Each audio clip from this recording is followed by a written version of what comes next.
Yes, so if you guys have not already heard, basically Gunna from YSL has taken a plea.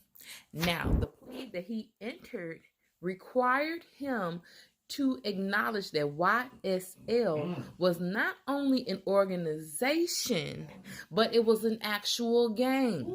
Now, so we gonna keep this short and keep it sweet. I don't have time for no intro because we gonna talk about what's going on in this industry and what we hearing on these streets. Okay, so you guys already know what situation this puts Thug in, because now Thug is basically going to have to fight and prove that he's not part of an organization or a gang when there are already multiple people claiming that it is a gang.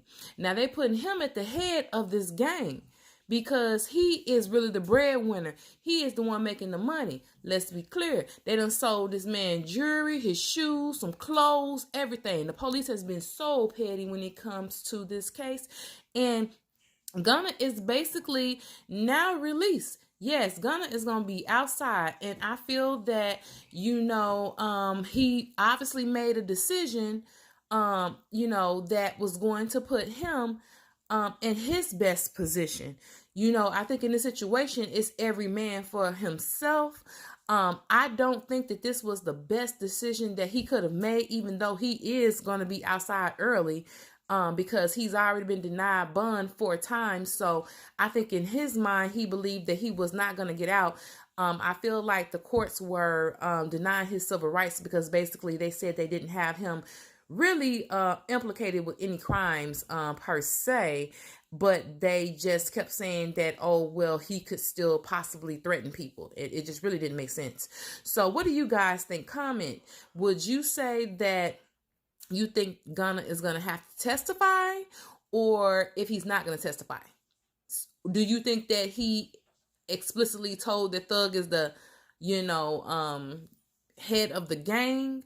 Or do you think that he basically just gave minimal information? You guys comment on that.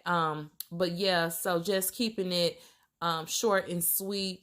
Basically, Thug now is going to have a harder time proving his innocence since Gunna was basically being implicated as an underboss. That's how they were trying to play it. They were trying to play it like as if Thug was the head and Gunna was underneath him. So this whole time, Gunna was actually just the artist. So as long as Gunna could just basically hold on and say that he was the artist, there was really no reason for them to have solid proof that YSL was a gang. I really hate how Gunna has been manipulated in this situation, because I feel that's the only reason why they didn't release him, is because they wanted to hold on to him long enough to where they could get him to take a plea, because they knew he wasn't into the streets and he really wasn't, an underboss, but it was the leverage they needed. Sometimes people have to do more time waiting to get a verdict when they can just take a plea and then they'll get out of jail, which this seems to be the case, what's happening. I just hope that this is not a situation where Gunna is going to have to testify. I am going to follow up when I get more information. So I will be reporting more on this tomorrow. So make sure you subscribe, like this video, and tune in.